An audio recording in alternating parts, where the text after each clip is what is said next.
प्रयागराज के संगम तट में लगे आस्था के सबसे बड़े धार्मिक और सांस्कृतिक समागम माघ मेले में पौष पूर्णिमा का स्नान पर्व के साथ ही मेला क्षेत्र में तप साधना और संयम के त्रिवेणी प्रवाहित होने लगेगी। भक्ति, साधना और संयम की यह त्रिधारा है।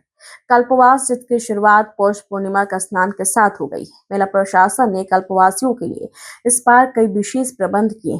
प्रयागराज के माघ मेला क्षेत्र में तप, साधना और भक्ति की अद्भुत त्रिवेणी बह रही है। देश के इस सबसे बड़े धार्मिक आयोजन में अब साधना और तप की एक और धारा समाहित हो गई। ये धारा है कल्पवासियों की साधना की धारा है। कल्पवास का आगाज पौष पूर्णिमा का स्नान पर्व के साथ हो गया है।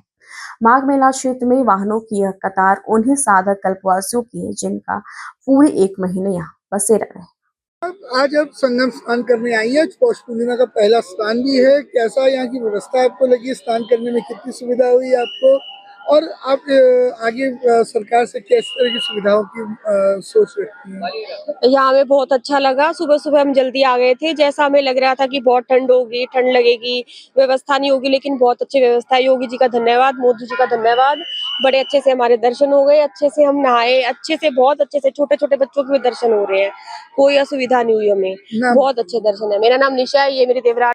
मेरा कि इस बार पौष पूर्णिमा का पहला स्नान आज है और आज के बाद से माघ मेले का भी इधर शुरुआत भी हो गया। किस नक्षत्र में ये इसकी शुरुआत हुई और इसका आगे क्या प्रभाव रहेगा? देखिए, सूर्योदय के समय धनु लग्न में है, तो धनु लग्न में ये जो इसका 2026 का माघ मेले का प्रथम पर्व पौष पूर्णिमा का जो शुरुआत हो रहा है, ये बहुत ही अच्छा है।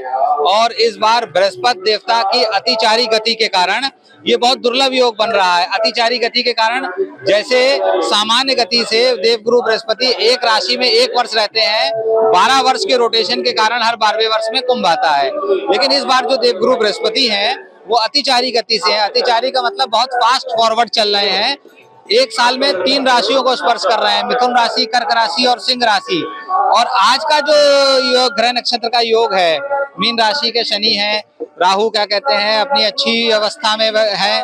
तो इस प्रकार के जो ग्रह हैं, जो पौष पूर्णिमा की शुरुआत हो रही है, ये बिल्कुल कहा जा सकता है कि महाकुंभ 2025 के समकक्ष के ग्रह नक्षत्र हैं। तो जो लोग महाकुंभ 25 में नहीं आ पाए, वह आज के दिन अगर संगम तट पे आते हैं, या पूरे जो एक महीना 2026 में जो सारे पर्व हैं, पौष पूर्णिमा, मकर संक्रांति, मौनी अमावस्या, बसंत पंचमी, अचला सप्तमी, माघी पूर्णिमा और महाशिवरात्रि, ये जो 6-7 महत्वपूर्ण पर्व हैं, इन पर्वों में अगर हम स्नान करेंगे और आज के दिन से यानी कि पौष पूर्णिमा से एक माह का कठिन कायाकल्प करने वाला व्रत, जिसको कल्पवास कहा जाता है, अगर जो लोग कल्पवास धारण करते हैं उनके शरीर का कायाकल्प होता है। उसका वैज्ञानिक आधार है, जब सूर्य की रश्मियां जल पे पड़ती हैं, रेत पे पड़ती हैं, तो जो उसका रिफ्लेक्शन हमारे और आपके ऊपर आता है, उससे हम लोग के रोग शोक का विनाश होता है। धर्मशास्त्रों में भी कहा गया है, तुलसीदास जी ने भी कहा है, माघ मकर जब रवि गति होई, तीरथपति आवे सब कोई।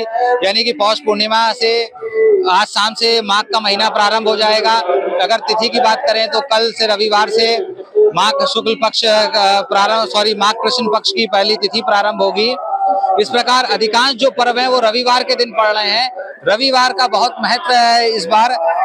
4 तारीख को रविवार है, माघ कृष्ण पक्ष की प्रतिपदा। 18 तारीख मौनी अमावस्या को भी रविवार है। अचला सप्तमी 25 तारीख को है, 25 जनवरी, उस दिन भी रविवार है। माघी पूर्णिमा 1 फरवरी को है, वो भी रविवार है। और महाशिवरात्रि 15 फरवरी की है, वो भी रविवार है की है। तो जो सूर्य का महत्व है वो बहुत ही अच्छा है, और सूर्य ग्रहों का राजा है। जिस पर सूर्य की कृपा होती है, उस पे सभी ग्रह उसके कंट्रोल में आ जाते हैं। इसीलिए 9 ग्रहों के नाम की 9 डुबकी लगाने का विधान है।